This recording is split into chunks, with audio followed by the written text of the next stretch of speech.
কৃষ্ণের আইন অমান্য করে খামখেয়ালি, নৈমিষিক মানে খামখেয়ালি, খামখেয়ালি করে কৃষ্ণের আইন অমান্য করার চেষ্টা করে, পারে তাই না? খামখেয়ালি আমি কৃষ্ণকে মানব না, নামের উপায় আছে নাকি? নামের উপায় আছে, মানতেই হবে। একজন কেউ যদি বলে আমি মৃত্যুর আইনকে মানি না, তো পারবে? মানতেই হবে। যারা কৃষ্ণের আইন পরিত্যাগ করে সেটা হচ্ছে হুইমিজিক্যাল। হুইমিজিক্যাল মানে খামখেয়ালি। ও বাবা, স্পেলিং জানতে চাইছো? হুইমিজিক্যাল ডব্লিউ-আই ও এসব করলে তো আমার ক্লাস আজকে এখানে শেষ হয়ে যাবে। হ্যাঁ, ওটা নিয়ে নেব। আজকাল গুগল থেকে সব পাওয়া যায়। হুইমিজিক্যাল। Rejecting means to be under the control of Maya.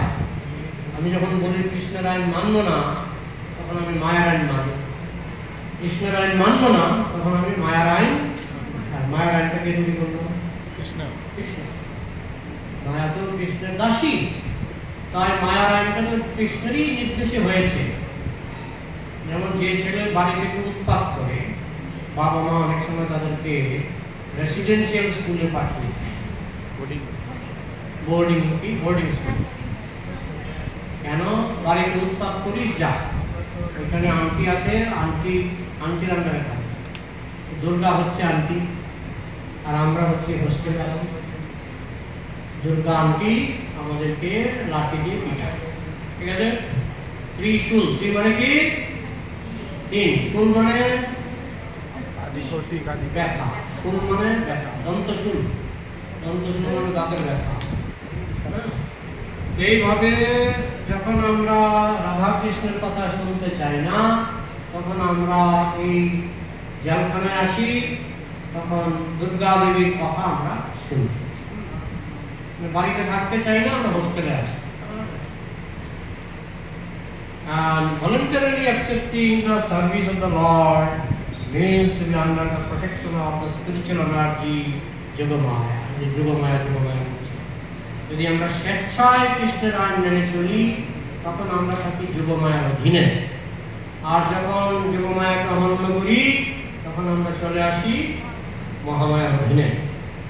কাজের মেয়ে, যারা কাজের মেয়ে, আসানসোলে আছে তো কাজের মেয়ে, কাজের মেয়েকে কি বলে? মাসি। মাসি বলো না, মাসি, আমাদের দেশে মাসি।